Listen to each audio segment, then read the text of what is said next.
नमस्कार साथियों, आप देख रहे हैं प्रदीप प्राइम न्यूज और आज है 25 अगस्त 2026 दिन मंगलवार। देश दुनिया की बड़ी खबरों से लेकर आम आदमी से जुड़े जरूरी अपडेट तक आज की 10 बड़ी खबरों पर डालेंगे एक नजर। तो चलिए बिना देरी किए शुरू करते हैं आज की बड़ी खबरें। मुख्य निर्वाचन आयुक्त ज्ञानेश कुमार 24 और 25 अगस्त को उत्तर प्रदेश के 2 दिवसीय दौरे पर हैं।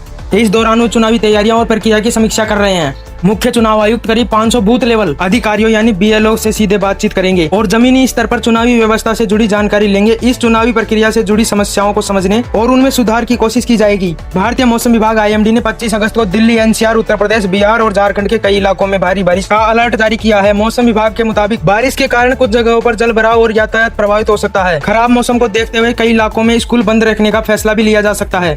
लोगों को मौसम विभाग की स्थिति पर नजर रखने और जरूरत पड़ने पर ही घर से बाहर निकलने की सलाह दी गई है। केरल में 4 दिवसीय फसल उत्सव ओणम की आधिकारिक शुरुआत 25 अगस्त से हो गई है। इसे पहला ओणम कहा जाता है। ओणम के मौके पर पूरे केरल में घरों और मंदिरों को सजाया जा रहा है। लोग पारंपरिक कार्यक्रम में हिस्सा ले रहे हैं और जगह जगह उत्सव का माहौल देखने को मिल रहा है। यह त्योहार केरल की संस्कृति और परंपरा से जुड़ा प्रमुख पर्व माना जाता है। अल्जीरिया स्थित भारतीय दूतावास ने ईद ए मिलाद यानी मिलाद उन नबी की सार्वजनिक छुट्टी की तारीख में बदलाव किया है। दूतावास की आधिकारिक अधिसूचना के अनुसार पहले 26 अगस्त 2026 को घोषित छुट्टी अब बदलकर 25 अगस्त 2026 को कर दी गई है। यानी दूतावास की ईद ए मिलाद के मौके पर आज 25 अगस्त को सार्वजनिक अवकाश रहेगा। एशिया के नीति निर्माताओं, सामाजिक निवेशकों और विकास से जुड़े विशेषज्ञों का बड़ा सम्मेलन AVPN ग्लोबल कॉन्फ्रेंस 2026 आज 25 अगस्त से शुरू हो गया है। इस सम्मेलन में एशिया के सतत विकास, सामाजिक बदलाव और बेहतर भविष्य के लिए निवेश जैसे मुद्दों पर चर्चा होगी। सम्मेलन का मुख्य उद्देश्य एशियाई देशों के सामने मौजूद विकास की चुनौतियों पर मिलकर काम करना और ऐसे समाधान तलाशना जिससे समाज के सभी वर्गों को फायदा मिल सके। प्रधानमंत्री नरेंद्र मोदी 25 अगस्त 2026 को गुजरात दौरे पर हैं। इस दौरान वे अहमदाबाद में करीब 5400 करोड़ रुपए की विभिन्न विकास परियोजनाओं का उद्घाटन और शिलान्यास करेंगे। इन परियोजनाओं से सड़क परिवहन, शहरी विकास और अन्य बुनियादी सुविधाओं को बढ़ावा मिलने की उम्मीद है। प्रधानमंत्री के दौरे को गुजरात के विकास से जुड़ी कई महत्वपूर्ण योजनाओं के लिए अहम माना जा रहा है। महाराष्ट्र के अमरावती जिला महिला अस्पताल के NICU में सोमवार सुबह करीब 3:30 बजे अचानक आग लग गई। हादसे के समय तीसरी मंजिल के नियोटेनल इंटेंसिव केयर यूनिट में 39 नवजात भर्ती थे। आग और धुएं के बीच रेस्क्यू टीम ने 36 नवजातों को सुरक्षित बाहर निकाल लिया, लेकिन 3 नवजातों की मौत हो गई। परिजनों के मुताबिक अस्पताल के गार्ड और नर्स सबसे पहले मौके पर पहुंचे और धुएं भरे वार्ड से नवजातों को बाहर निकालने में मदद की। आग लगने की वजह का पता लगाने के लिए जांच की जा रही है। भारत में डिजिटल भुगतान की पहचान बन चुका अब UPI 10 साल का हो गया है। 25 अगस्त 2026 को UPI के 10 साल पूरे हो रहे हैं। इन वर्षों में UPI ने लोगों के लिए पैसे भेजना और भुगतान करना बेहद आसान बना दिया है। मोबाइल फोन से कुछ ही सेकंड में पेमेंट होने के कारण देश में डिजिटल और कैशलेस लेन देन को तेजी से बढ़ावा मिला है और आज छोटे दुकानदारों से लेकर बड़े कारोबार तक लाखों लोग रोजाना UPI का इस्तेमाल कर रहे हैं। UPI को भारत की डिजिटल भुगतान क्रांति की बड़ी उपलब्धियों में से एक माना जाता है। रक्षाबंधन के मौके पर उत्तर प्रदेश की महिलाओं को सरकार ने बड़ा तोहफा दिया है। मुख्यमंत्री योगी आदित्यनाथ ने घोषणा की है कि राज्य की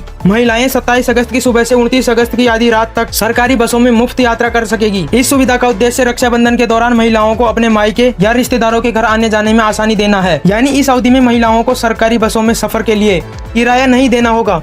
राजस्थान में महिलाओं और बालिकाओं के लिए फ्री RSCIT कोर्स का मौका दिया जा रहा है। इस योजना के तहत कोर्स की पूरी फीस राज्य सरकार की ओर से वहन की जाएगी। इसके लिए ऑनलाइन आवेदन की अंतिम तारीख 25 अगस्त 2026 निर्धारित की गई है। इच्छुक महिलाएं और बालिकाएं अंतिम तारीख से पहले आवेदन कर सकती है। इस योजना का उद्देश्य महिलाओं और बालिकाओं को कंप्यूटर शिक्षा देकर उन्हें डिजिटल रूप से साक्षर बनाना है। तो दोस्तों, हमारे द्वारा दी गई जानकारी आपको पसंद आई है तो लाइक, शेयर एंड सब्सक्राइब जरूर करें और ऐसी तेज और सटीक खबरों के लिए जुड़े रहे हमारे साथ। मिलते हैं अगली बड़ी खबर में। नमस्कार, जय।